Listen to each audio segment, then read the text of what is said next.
ഏതൊരു മാതാപിതാക്കളുടെ സന്താനങ്ങൾ ഈ ഭൂലോകത്ത് നന്മ ചെയ്യുന്നവരായി മാറുന്നുവോ, നന്മയുടെ വക്താക്കളായി മാറുന്നുവോ, ധർമ്മധാരയിൽ സഞ്ചരിക്കുന്നവരാകുന്നുവോ, ഫയഫറഹൂന ബിഹസനാതിഹിം, ആ മാതാപിതാക്കൾ അവരുടെ നന്മകൾ കണ്ടുകൊണ്ട് ഖബറിൽ സന്തോഷിക്കുമത്രേ. വതസ്ദാദു വജൂഹും ബയാദൻ വഇശ്റാഖാ, അവരുടെ മുഖം അങ്ങനെ പ്രസാദിക്കുമെന്ന് നബിയുനാ റസൂലുള്ളാഹി സ്വല്ലല്ലാഹു അലൈഹി വസല്ലം. ശേഷം അല്ലാഹുവിന്റെ റസൂൽ പറയുകയാണ്, ഫത്തഖുല്ലാഹ് വലാ തൂദൂ മൗതാക്കും, അല്ലാഹുവിനെ നിങ്ങൾ ഭയപ്പെടണമേ, അല്ലാഹുവിനെ നിങ്ങൾ സൂക്ഷിക്കണമേ, അവനെ നിങ്ങൾ വഴിപ്പെടണമേ. വലാ തൂദൂ മൗതാക്കും, നിങ്ങളിൽപ്പെട്ട മരണപ്പെട്ടവരെ നിങ്ങൾ കുറ്റം പറയരുതേ, അവരെ പരിഹസിക്കരുതേ, അവരെ നിന്ദിക്കരുതേ, അവരെ അവഹേളിക്കരുതേ. നബിയുനാ റസൂലുള്ളാഹി സ്വല്ലല്ലാഹു അലൈഹി വസല്ലം മരിച്ച ഒരാൾക്ക് വേണ്ടി നന്മ ചെയ്യാത്തത് അവരെ അവഹേളിക്കലാണ്. മരണപ്പെട്ടവർക്ക് വേണ്ടി നന്മ ചെയ്യാത്തത് അവരെ അവഹേളിക്കലാണ്. മരണപ്പെട്ടവർക്ക് വേണ്ടി ഈസാല് സവാബ് ചെയ്യാത്തത് അവരെ അവഹേളിക്കലാണ്. മരണപ്പെട്ടവർക്ക് വേണ്ടി ഖുർആൻ ഓതാത്തത്, അവർക്ക് വേണ്ടി സദഖ ചെയ്യാത്തത്, അത് ആ മരിച്ചുപോയവരെ അവഹേളിക്കുന്നതിന് തുല്യമാ. നബിയുനാ റസൂലുള്ളാഹി സ്വല്ലല്ലാഹു അലൈഹി വസല്ലമ തങ്ങൾ ഒരു മയ്യത്തടക്കം ചെയ്തിട്ട് ആ മയ്യത്തിന്റെ ഖബറിന്റെ ഓരത്ത് നിന്ന് എല്ലാവരും മടങ്ങിപ്പോകുമ്പോ ഹബീബായ റസൂലുള്ളാഹി സ്വല്ലല്ലാഹു അലൈഹി വസല്ലമ തങ്ങൾ പറയുകയാണ്, അല്ല നിങ്ങൾ അല്പം നിൽക്കണമേ, പോകരുതേ പോകരുതേ. ഇസ്തഗ്ഫിറൂ ലി അഖീകും ഇസ്തഗ്ഫിറൂ ലി അഖീകും ഫഇന്നഹുൽ ആന യുസ്അൽ വസലൂ ലഹു അത്തസ്ബീത്. നിങ്ങളാരും പോകരുതേ, നിങ്ങളുടെ സഹോദരന് വേണ്ടി മഗ്ഫിറത്ത് ചോദിക്കണമേ, നിങ്ങളുടെ സഹോദരന് വേണ്ടി ആത്മാവിന്റെ ശാന്തിക്ക് വേണ്ടി പ്രാർത്ഥിക്കണമേ, നിങ്ങളുടെ സഹോദരന്റെ ആഖിറത്തിന്റെ വിജയത്തിന് വേണ്ടി നിങ്ങൾ ചോദിക്കണമേ. നിങ്ങൾ ആരും പോകരുതേ, ആ ഖബറിന്റെ ഓരത്ത് നിന്നുകൊണ്ട് ആ ഖബറാളികൾക്ക് വേണ്ടി ദുആ ചെയ്യുവാൻ, ഖബറാളികൾക്ക് വേണ്ടി പൊട്ടിക്കരഞ്ഞ് പ്രാർത്ഥിക്കുവാൻ, ഖബറാളികൾക്ക് വേണ്ടി നന്മ ചെയ്യുവാൻ. ആ ഖബറാളികളെ ചോദ്യം ചെയ്യാൻ വരുമ്പോ അവർക്കവിടെ സുസ്ഥിരതയുണ്ടാകുന്നതിന് വേണ്ടി അവരുടെ ചോദ്യത്തിന്റെ മുന്നിൽ പതറിപ്പോകാതെ ധൈര്യസമേതം സ്ഥൈര്യത്തോടെ മുൻകര നക്കീറിന്റെ ചോദ്യത്തിന്റെ മുന്നിൽ വിറങ്ങലിച്ചു പോകാതെ വിറച്ചു പോകാതെ മറുപടി പറയാനുള്ള ചങ്കൂറ്റത്തിന് വേണ്ടി നിങ്ങൾ ആ ഖബറിന്റെ അരികെ നിന്നുകൊണ്ട് അവർക്ക് വേണ്ടി യാചിക്കണമേ, ചോദിക്കണമേ. ശഫീഉനാ റസൂലുള്ളാഹി സ്വല്ലല്ലാഹു അലൈഹി വസല്ലം. അതുകൊണ്ട് ഖബറാളികളോടുള്ള ഉത്തരവാദിത്തമാണത്, മരണപ്പെട്ടവരോടുള്ള ഉത്തരവാദിത്തമാണത്. വലാ തൂദൂ മൗതാക്കും, നിങ്ങൾ നിങ്ങളുടെ മരണപ്പെട്ടു പോയവർക്ക് നിങ്ങൾ ഒരു നിലയ്ക്കും അവഹേളന നടത്തരുതേ. നബിയുനാ റസൂലുള്ളാഹി സ്വല്ലല്ലാഹു അലൈഹി വസല്ലം തങ്ങൾ പറയുകയാണ്, മൻ സാറ ഖബ്റ അബവൈഹി ഫീ കുല്ലി ജുമുഅ കുതിബ ലഹു ബർറാ. ആരൊരാൾ തന്റെ മാതാപിതാക്കൾക്ക് വേണ്ടി വെള്ളിയാഴ്ച രാവിൽ ദുആ ചെയ്യുന്നുവോ അവർക്ക് നന്മ രേഖപ്പെടുത്തപ്പെടുമെന്ന് നബിയുനാ റസൂലുള്ളാഹി സ്വല്ലല്ലാഹു അലൈഹി വസല്ലം. അതുകൊണ്ട് മരണപ്പെട്ടവരെ അനാവശ്യങ്ങൾ വിളിച്ചു പറയരുതേ, അവരെ വേദനിപ്പിക്കരുതേ, അവരെ പ്രയാസപ്പെടുത്തരുതേ.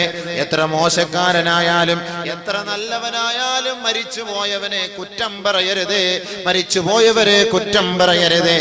അള്ളാന്റെ റസൂലിന്റെ ജീവിതത്തിൽ ഒരാളെ പോലും ജീവിച്ചിരിക്കുന്നവരാകട്ടെ മരിച്ചവരാകട്ടെ ഹബീബായ റസൂലുള്ളാഹി തങ്ങൾ ആരെയും കുറ്റം പറഞ്ഞിട്ടില്ല, ആരെയും ആക്ഷേപിച്ചിട്ടില്ല, ആരെയും അധിക്ഷേപിച്ചിട്ടില്ല. പരിശുദ്ധ പ്രവാചകന്റെ വഴികളെ സ്വീകരിക്കുന്ന നമുക്ക് വേണ്ടത് നമ്മുടെ സഹോദരങ്ങളായ മുസ്ലിം സമുദായം നമ്മെ ആരെയും ആക്ഷേപിക്കാനോ അധിക്ഷേപിക്കാനോ നിന്ദിക്കാനോ പരിഹസിക്കാനോ പാടില്ല. ഇത് പരിശുദ്ധ ഇസ്ലാമിന്റെ പ്രഖ്യാപനമാണിത്, പരിശുദ്ധ ഖുർആനിന്റെ പ്രഖ്യാപനം. യാ അയ്യുഹല്ലദീന ആമനൂ لا يسخر قوم من قوم عسى أن يكونوا خيرا منهم ولا نساء من نساء عسى أن يكن خيرا منهن ولا تلمزوا أنفسكم ولا تنابزوا بالألقاب بئس الاسم الفسوق بعد الإيمان ومن لم يتب فأولئك هم الظالمون. പരിശുദ്ധ ഖുർആനിന്റെ സാരഥികളാണ് നമ്മൾ. പരിശുദ്ധ ഖുർആനിനെ നെഞ്ചോട് ചേർത്ത് പിടിക്കുന്നവരാണ് നമ്മൾ. പരിശുദ്ധ ഖുർആൻ ലോകത്തിന്റെ വിളിയാളമാണ്, ലോകത്തിന്റെ സന്ദേശമാണ്. ലോക മുസ്ലിമേ നിന്റെ വഴികാട്ടിയാണ്. മുത്തഖീങ്ങളെ, അല്ലാഹുവിനെ വഴിപ്പെടുന്നവരെ, സ്വർഗ്ഗലോകത്തെ പ്രതീക്ഷിക്കുന്നവരെ അവർക്കുള്ള വഴികാട്ടിയാണ് പരിശുദ്ധ ഖുർആനെങ്കിൽ അലിഫ് ലാം മീം ذلك الكتاب لا ريب فيه هدى للمتقين. നിസ്സംശയം പരിശുദ്ധ ഖുർആൻ മുത്തഖീങ്ങളുടെ വഴികാട്ടിയാണ്. അവരെ യഥാർത്ഥ വഴികളിലേക്ക് സത്സരണിയിലേക്ക് സ്വർഗത്തിന്റെ പന്ഥാവിലേക്ക് നയിക്കുന്ന ഗ്രന്ഥമാണ് ഖുർആൻ. ആ ഗ്രന്ഥത്തെ വിശ്വസിക്കാത്തവൻ ഈമാനില്ലാത്തവനാണ്, വിശ്വാസമില്ലാത്തവനാണ്. അവൻ നാളെ നരകകുണ്ടാരത്തിന്റെ അടിമയാണ്. അവൻ സ്വർഗത്തിന്റെ പരിമളം ആസ്വദിക്കാനുള്ള അവസരമില്ല. ആ പരിശുദ്ധ ഖുർആൻ ഓതാതെ, പരിശുദ്ധ ഖുർആനോടുള്ള ഹക്ക് നിറവേറ്റാതെ ആരൊരാൾ ഈ ദുനിയാവിൽ നിന്ന് മരണപ്പെട്ടു പോകുന്നുവോ ആ ഖുർആൻ നാളെ അവനെതിരായി ഭമിക്കുമെന്ന് നബിയുനാ റസൂലുള്ളാഹി. ആ ഖുർആൻ നാളെ അവനെതിരെ ശാപപ്രാർത്ഥന നടത്തുമെന്ന് പ്രവാചകൻ പഠിപ്പിക്കുമ്പോ പരിശുദ്ധ ഖുർആനുമായി ബന്ധപ്പെട്ട് ജീവിക്കുന്നവർക്ക് നാളെ ഖുർആൻ ശഫാഅത്ത് ചെയ്യുമെന്നും നബിയുനാ റസൂലുള്ളാഹി. പരിശുദ്ധമായ റമദാൻ മാസത്തിന്റെ പുണ്യമായ രാപ്പകലുകളെ പ്രകീർത്തിച്ചുകൊണ്ട് അല്ലാഹുവിന്റെ റസൂൽ പഠിപ്പിച്ചു തന്നില്ലയോ? പകലിന്റെ സമയങ്ങളിൽ നോമ്പ് പിടിക്കുകയും അതിന്റെ രാത്രി സമയങ്ങളിൽ ഖുർആൻ ഓതുകയും ചെയ്താൽ നാളെ മഹ്ശറ വൻസഭയിൽ രണ്ട് കാര്യമാണ് നാളെ നമുക്ക് വേണ്ടി റബ്ബിനോട് ശഫാഅത്ത് ചെയ്യുന്നത്, ശുപാർശ ചെയ്യുന്നത്. ഒന്ന്, പകലിന്റെ സമയത്തുള്ള നോമ്പ് നമുക്ക് വേണ്ടി ശുപാർശ ചെയ്യുമത്രേ. രണ്ട്, പാതിരാ സമയത്ത് ഉറക്കമിളിച്ചുകൊണ്ട് ഖുർആൻ പാരായണം നടത്തിയാൽ ആ ഖുർആൻ നമുക്ക് വേണ്ടി ശുപാർശ ചെയ്യുമെന്ന് നബിയുനാ റസൂലുള്ളാഹി.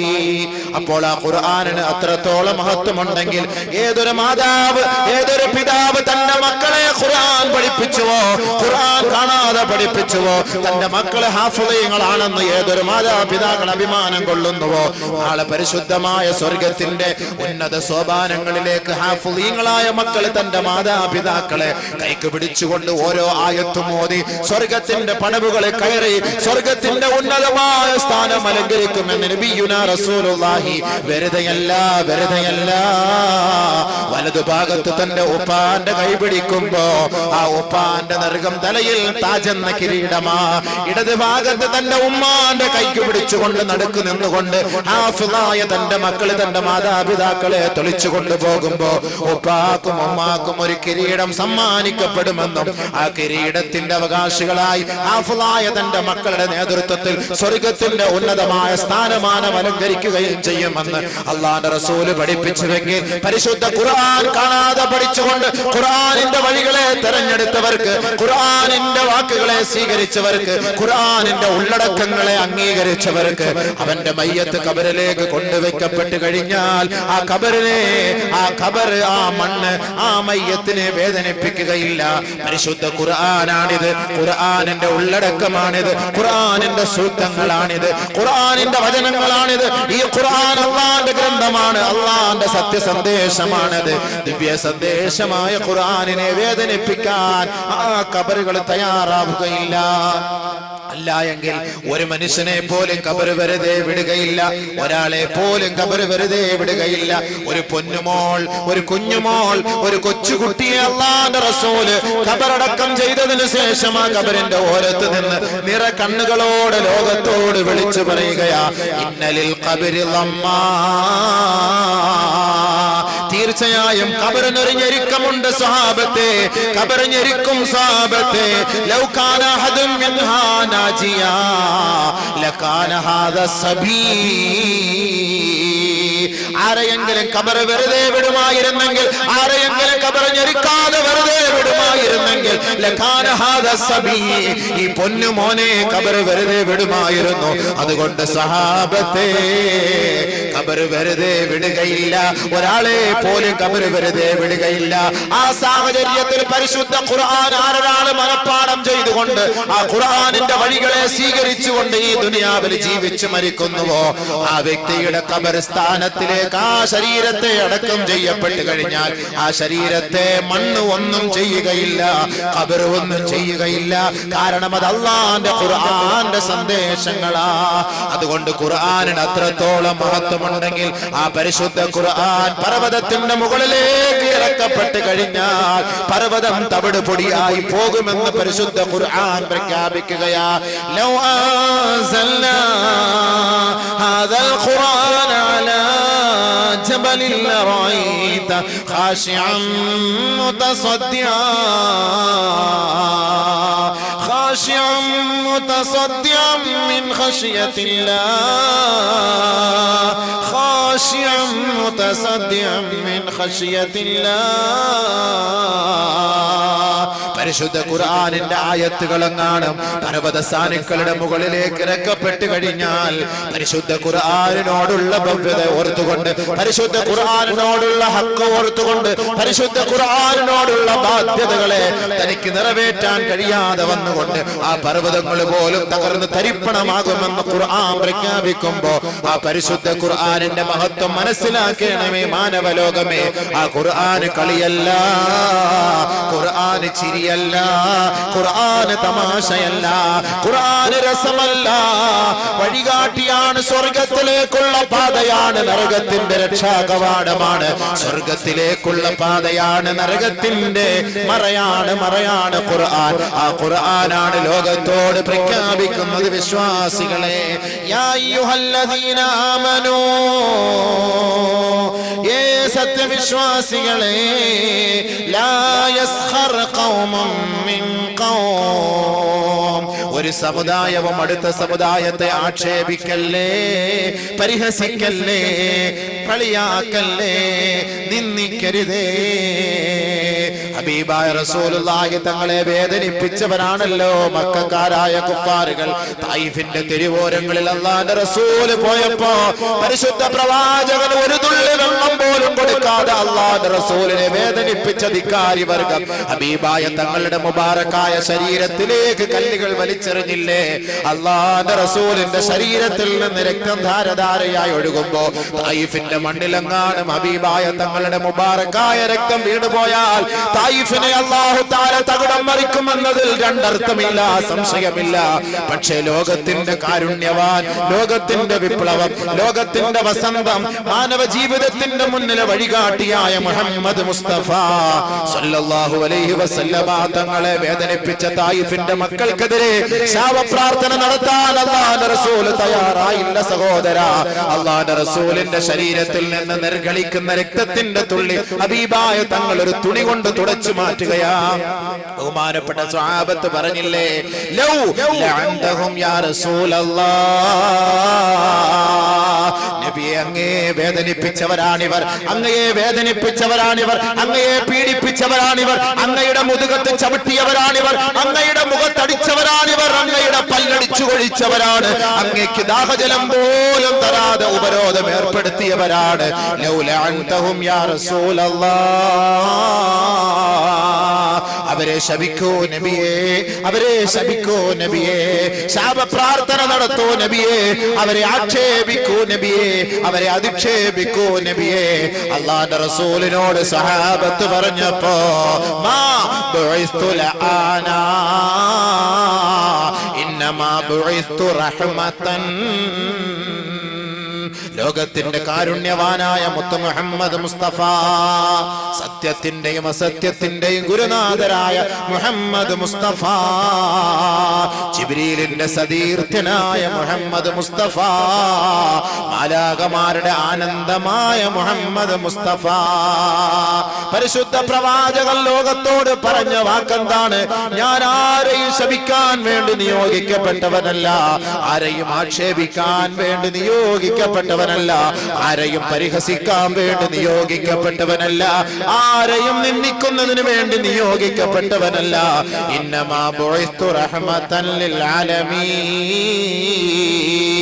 ലോകങ്ങളുടെ മുഴുവനും രക്ഷയും, ലോകങ്ങളുടെ മുഴുവനും സത്യവും, ലോകങ്ങളുടെ മുഴുവനും ഉദാരതയും, ലോകങ്ങളുടെ മുഴുവനും കാരുണ്യവും, ലോകങ്ങളുടെ മുഴുവനും വസന്തവും, ലോകങ്ങളുടെ ഐക്യവും, ലോകങ്ങളുടെ സാഹോദര്യവും, ലോകങ്ങളുടെ സഹിഷ്ണുതയുമാണ് ഞാനെന്ന് ഹബീബായ റസൂലുള്ളാഹി തങ്ങൾ പരിശുദ്ധമായ ഹിജാസിന്റെ മണ്ണിൽ വെച്ച് പറഞ്ഞെങ്കിൽ ആ നബി തങ്ങളുടെ നാവിലൂടെ നമുക്ക് അല്ലാഹു അറിയിച്ചു തന്ന ഖുർആനിലൂടെയാ പറയുന്നത്, ലാ യസ്ഖർ ഖൗമും മിൻ ഖൗം. ഒരാളും മറ്റൊരാളെ ആക്ഷേപിക്കരുത്, അധിക്ഷേപിക്കരുത്, കളിയാക്കരുത്, പരിഹസിക്കരുത്. ആഖിബത്ത് ആരുടെയാണ് നന്നാവുക എന്നറിയില്ല. അല്ലാഹുവിന്റെ റസൂൽ ജീവിച്ചിരിക്കുന്ന സമയത്ത് അല്ലാഹുവിന്റെ റസൂലിന്റെ അരികിലുള്ള മയ്യത്തിന്റെ അരികത്ത് വന്ന് നിന്നുകൊണ്ട് പറഞ്ഞ സഹാബിയെ പോലും താക്കീത് ചെയ്തെങ്കിൽ ഫലഅല്ലഹു യതകല്ലമ ഫീമാ ലാ യഅനി. ഒരുപക്ഷെ അറിയാതെ അനാവശ്യമായി ഒരാളെ കുറിച്ച് വല്ലതും പറഞ്ഞു പോയ വ്യക്തിയാണ് ഈ കിടക്കുന്നതെങ്കിൽ ഒരുപക്ഷെ അള്ളാന്റെ അടുക്കൽ ഇദ്ദേഹത്തിന് ശിക്ഷയുണ്ടാകും. അതുകൊണ്ട് ഒരാൾ സ്വർഗത്തിലാണെന്ന് പറയാൻ നിനക്ക് അവകാശമില്ല. അത്രത്തോളം സൂക്ഷ്മത പുലർത്തുകയാണ് നബിയുനാ റസൂലുള്ളാഹി തങ്ങളെങ്കിൽ ആരെയും കളിയാക്കാൻ വിധിക്കപ്പെട്ടവരല്ല നമ്മൾ. ഒരൊറ്റ ചരടിലെ മക്കളാണ്, ഒരു സമ്മയുടെ ഒരു ഉപ്പയുടെ മക്കളാണ് നമ്മൾ. ഏതൊരു ഇമാമിനെ പിൻപറ്റിക്കൊണ്ട് നമസ്കരിക്കുന്നുവോ, ലോകത്ത് എത്രയെത്ര പ്രത്യയ ശാസ്ത്രങ്ങളുണ്ട്, ലോകത്ത് എത്രയെത്ര മതകാര്യ വകുപ്പുകളുണ്ട്, ലോകത്ത് എത്രയെത്ര മതങ്ങളുണ്ട്, ലോകത്ത് എത്രയെത്ര മതനേതാക്കളുണ്ട്, ലോകത്ത് എത്ര ബുദ്ധവിഹാരങ്ങളുണ്ട്, എത്ര ഗുരുദ്വാരകളുണ്ട്, എത്ര അമ്പലങ്ങളുണ്ട്, എത്ര ചർച്ചുകളുണ്ട്. ഇവിടെയൊന്നും കാണാൻ കഴിയാത്ത ജനകീയ ജനാധിപത്യത്തിന്റെ വർണ്ണഭംഗിയാണ് പരിശുദ്ധമായ പള്ളികളിൽ മുഴങ്ങിക്കേൾക്കുന്നത്. ഒരൊറ്റ ഇമാമിന്റെ തക്ബീറിന്റെ മണികളോടുകൂടി ആയിരങ്ങളും പതിനായിരങ്ങളും ഒരേപോലെ അണിഞ്ഞു നിൽക്കുകയും ഒരേപോലെ തോളോട് ചേർന്ന് നിൽക്കുകയും ഒരേപോലെ സുജൂദ് ചെയ്യുകയും ഒരേപോലെ അത്തഹിയാത്തിലിരിക്കുകയും ചെയ്യുന്ന പാവനത്വം ലോകത്ത് ഒരൊറ്റ ആരാധനാലയങ്ങളിൽ കാണാൻ കഴിയില്ല.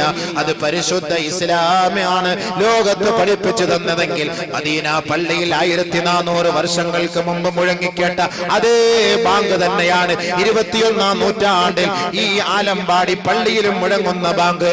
1400 വർഷങ്ങൾക്ക് മുമ്പ് ഹബീബായ റസൂലുള്ളാഹി തങ്ങൾ മദീന പള്ളിയിൽ ഓതിയ അതേ ഫാത്തിഹ സൂറത്താണ് ഇന്ന് ആലമ്പാടി പള്ളിയിലെ നമസ്കാരത്തിനും നാം ഇന്ന് ഓതുന്നതെങ്കിൽ 1400 വർഷങ്ങൾക്ക് മുമ്പ് അല്ലാഹുവിന്റെ റസൂൽ മദീന പള്ളിയിൽ വെച്ച് ചൊല്ലിയ സുബ്ഹാനല്ലാഹ് അൽഹംദുലില്ലാഹ് അല്ലാഹു അക്ബറാണ് ഇന്നും ഈ ആലമ്പാടി പള്ളികളിലല്ല ലോകത്തിന്റെ എത്രയെത്ര മുസ്ലിം പള്ളികളുണ്ടോ ആ പള്ളികളെല്ലാം ഇന്ന് ഗർജിക്കുന്നത് നബി തങ്ങൾ 1400 വർഷങ്ങൾക്ക് മുമ്പ് പഠിപ്പിച്ചു തന്നതാ. അല്ലാഹുവിന്റെ റസൂൽ 1400 വർഷങ്ങൾക്ക് മുമ്പ് പഠിപ്പിച്ചു തന്ന വുളൂവാണ് ഇന്ന് ഞാനും നിങ്ങളും നമസ്കാരത്തിന് മുമ്പ് തന്നെ എടുക്കുന്നതെങ്കിൽ അല്ലാഹുവിന്റെ റസൂൽ പഠിപ്പിച്ചു തന്ന വുളൂവിന് വിപരീതമായി ഇന്ന് ഒരു ഗ്രൂപ്പുകാരും ചെയ്യുന്നില്ല സഹോദരാ. ചെറിയ ചെറിയ പ്രശ്നത്തിന്റെ പേരിലല്ലേ ഈ ഗ്രൂപ്പ് വഴക്കുകൾ ഉണ്ടാക്കുന്നത്, ചെറിയ ചെറിയ പ്രശ്നത്തിന്റെ പേരിലല്ലേ തമ്മിലടിക്കുന്നത്, ചെറിയ ചെറിയ പ്രശ്നത്തിന്റെ പേരിലല്ലേ പള്ളിക്കകത്ത് കത്തിക്കുത്ത് നടത്തുന്നത്. പരിശുദ്ധ പള്ളി അല്ലാഹുവിന്റെ ഭവനമാണ്. പള്ളിക്കകത്ത് അഭയം തേടുന്നവനെ ഒന്നും ചെയ്യരുത്, പള്ളിക്കകത്ത് കൊലവിളി നടത്തരുത്, പള്ളിക്കകത്ത് തെറി വിളിക്കരുത്, പള്ളിക്കകത്ത് ആരെയും ആക്ഷേപിക്കരുത്. അല്ലാഹുവിന്റെ ഭവനമാണ് പള്ളികൾ, അല്ലാഹുവിന്റെ ഭവനമാണ്. അല്ലാഹുവിന്റെ പള്ളിക്കകത്ത് നമസ്കരിക്കേണ്ടതിന് വേണ്ടി നിർമ്മിക്കപ്പെട്ട പള്ളിയാണ്. ആ പള്ളിക്കകത്ത് ദിക്റുകൾ മുഴങ്ങേണ്ട പള്ളിയാണ്, സ്വലാത്തുകൾ മുഴങ്ങേണ്ട പള്ളിയാണ്, ഖുർആൻ പാരായണങ്ങൾ മുഴങ്ങേണ്ട പള്ളിയാണ്. ആരെയും കൊലവിളി നടത്താനുള്ളതല്ല, ആരോടും പ്രതികാര നടപടി സ്വീകരിക്കാനുള്ളതല്ല. ഇന്ന അവ്വല ബൈത്തിൻ വുളിഅ ലിന്നാസ് ലല്ലദീ ബിബക്കത മുബാറകൻ വഹുദൻ ലിൽ ആലമീൻ. പരിശുദ്ധമായ കഅബ എന്ന ആരാധനാലയമുണ്ടല്ലോ, ലോകത്ത് ആദ്യമായിട്ട് സുജൂദ് ചെയ്യാൻ വേണ്ടി അല്ലാഹു ലോകത്തിന്റെ മുന്നിൽ നിർമ്മിച്ചു കൊടുത്ത കഅബയാണല്ലോ. ഇന്ന് ലക്ഷങ്ങൾ ആ കഅബയെ വലയം ചെയ്തുകൊണ്ടിരിക്കുമ്പോ ഫമൻ ദഖലഹു കാന ആമിനാ. ആ കഅബയ്ക്കകത്തേക്ക് ഒരാൾ കടന്നു വന്നിട്ട് എന്നെ രക്ഷിക്കണേ എന്ന് പറഞ്ഞാൽ അവനെ ഒന്നും ചെയ്യരുതേ, അവനെ വെറുതെ വിടണമേ.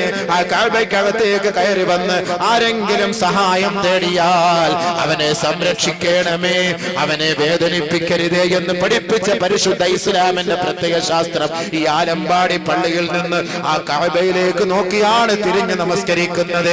കൊല്ലം ജില്ലയിലെ പത്തനാപുരത്തെ പള്ളിയിൽ നിന്ന് നമസ്കരിച്ചാലും ആ കഅബയിലേക്ക് നോക്കിയാണ് നമസ്കരിക്കുന്നത്. ഫലസ്തീനിന്റെ മക്കളെ, അവരും ഇന്ന് നമസ്കരിക്കുന്നത് കഅബയിലേക്ക് നോക്കിക്കൊണ്ടാ. ഇറാഖിന്റെ മക്കളും കുവൈറ്റിന്റെ മക്കളും മൊറോക്കോയുടെ മക്കളും ന്യൂയോർക്കിലെ മക്കളും എന്ന് അല്ലാഹയെ വിളിക്കണമെങ്കിൽ ആ കഅബയിലേക്ക് നോക്കിക്കൊണ്ടാണ് നമസ്കരിക്കുന്നതെങ്കിൽ ആ കഅബയ്ക്കകത്ത് അല്ലാഹു വെച്ച തീരുമാനം എന്തെന്നറിയുമോ? ആ കഅബയിലേക്ക് ആരെങ്കിലും വന്ന് അഭയം തേടിയാൽ അവനെ വേദനിപ്പിക്കരുതേ.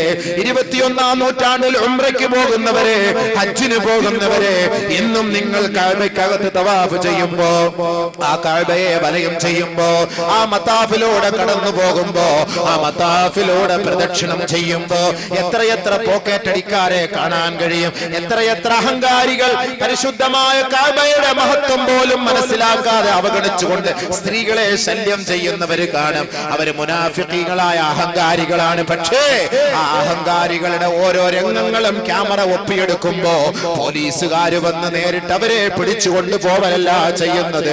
ആ അഹങ്കാരികളോടൊപ്പം അവർ ആ കഅബയെ വലയം ചെയ്യുകയാ.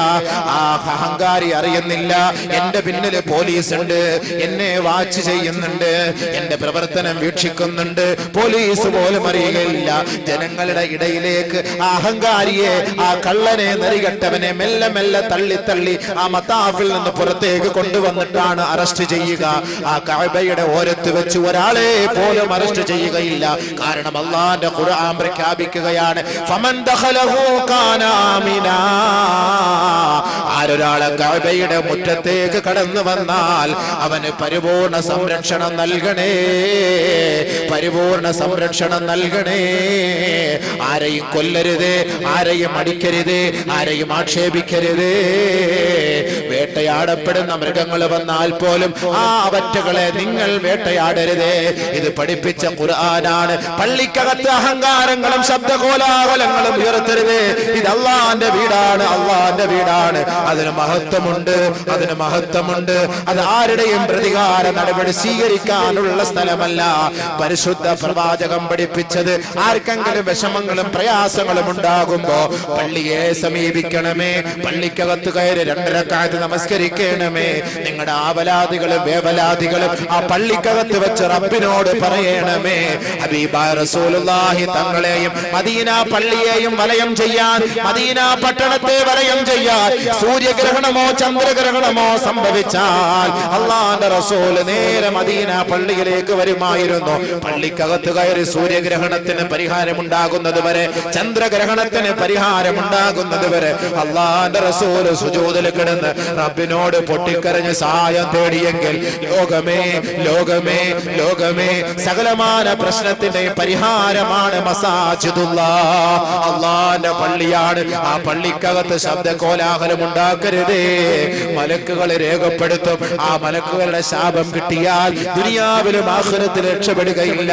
ആഖിബത്ത് മോശമായി പോകും. അല്ലാഹുവിന്റെ പള്ളിയോടുള്ള ഉത്തരവാദിത്വം നിറവേറ്റണമേ. അതുകൊണ്ട് ഖുർആൻ പഠിപ്പിക്കുകയാണ്, യാ അയ്യുഹല്ലദീന ആമനൂ ലാ യസ്ഖർ ഖൗമും മിൻ ഖൗം അസാ യകൂനൂ ഖൈറൻ മിൻഹും വലാ നിസാഉം മിൻ നിസാ അസാ അൻ യകുന്ന ഖൈറൻ മിൻഹും. ഏ സത്യവിശ്വാസികളെ, നിങ്ങൾ ആരും അപരരെ ആക്ഷേപിക്കരുതേ. ആക്ഷേപിക്കപ്പെടുന്നവൻ ആക്ഷേപിക്കുന്നവനേക്കാൾ ശ്രേഷ്ഠനായേക്കാം, ഉത്കൃഷ്ടനായേക്കാം, മഹോന്നതനായേക്കാം. അള്ളാന്റെ അടുക്കൽ ആരാണ് ഉത്കൃഷ്ടൻ, ആരാണ് നിന്ദ്യനെന്ന് ആർക്കും അറിയില്ല. ഒരു പെണ്ണും മറ്റൊരു പെണ്ണിനെ ആക്ഷേപിക്കരുത്. ആക്ഷേപിക്കപ്പെടുന്ന പെണ്ണ് ആക്ഷേപിക്കുന്ന പെണ്ണിനേക്കാൾ അള്ളാന്റെ അടുക്കൽ ഉത്തമയാകാൻ സാധ്യതയുണ്ട്. അതുകൊണ്ട് ഒരു പെണ്ണും മറ്റൊരു പെണ്ണിനെ കളിയാക്കരുതേ, പരിഹസിക്കരുതേ, നിന്ദിക്കരുതേ, തെറി പറയരുതേ, ആക്ഷേപിക്കരുതേ. പരിശുദ്ധ ഖുർആൻ ഇതുവരെ എന്ന് വെച്ചാൽ അല്ലാഹു റബ്ബുൽ ഇസ്സത്ത് പറയുകയാണ്, വലാ തനാബസൂ ബിൽ അൽഖാബ്. ഒരാൾക്ക് അല്ലാഹുവിന്റെ റസൂൽ പഠിപ്പിച്ചതുപോലെ ഒരു മുസ്ലിമായ സഹോദരനും സഹോദരിക്കും തന്റെ മാതാപിതാക്കൾ നല്ല ഒരു പേരിട്ടിട്ടുണ്ട്. ആ പേരല്ലാതെ അയാൾക്ക് ഇഷ്ടപ്പെടാത്ത ഒരു ഇരട്ട പേരിട്ട് ഒരാളെ വിളിക്കരുതേ, വിളിക്കരുതേ, വിളിക്കരുതേ. അങ്ങനെ വിളിച്ചു പോയാൽ അവന്റെ നന്മ അല്ലാഹു നിനക്കെടുത്തു തരുമെന്ന് നബി തങ്ങൾ നമ്മളെ അറിയിക്കുകയാ. എത്രത്തോളം ഒരാളെ ആക്ഷേപിച്ചാൽ ആ ആക്ഷേപിക്കപ്പെട്ടവൻ നാളെ റബ്ബിന്റെ കോടതിയുടെ മുന്നിൽ വന്നിട്ട് പറയും, അല്ലാ, എന്നെ ആക്ഷേപിച്ചവനാണ് ഈ വരുന്നവൻ, എന്നെ അടിച്ചവനാണ് ഈ വരുന്നവൻ, എന്നെ തെറി പറഞ്ഞവനാണ് ഈ വരുന്നവൻ, എന്നെ അപരാധം പറഞ്ഞവനാണ് ഈ വരുന്നവൻ. അതുകൊണ്ട് അല്ലാഹുവേ, ദുനിയാവിൽ വെച്ച് എന്നെ അപരാധം പറഞ്ഞപ്പോ ഞാൻ അതെല്ലാം ക്ഷമിച്ചു പടച്ചവരെ, സഹിച്ചു പടച്ചവനെ, ഇനി ഇപ്പോൾ നീതിമാനാണ്, നീതിയുടെ ഉടമസ്ഥനാണ്, ഞങ്ങൾക്ക് നന്മ കാണിച്ചു തരണമേ, ഞങ്ങൾക്ക് വിധി നിർണയം നടത്തണമേ. നാളെ റബ്ബിന്റെ കോടതിയുടെ മുന്നിൽ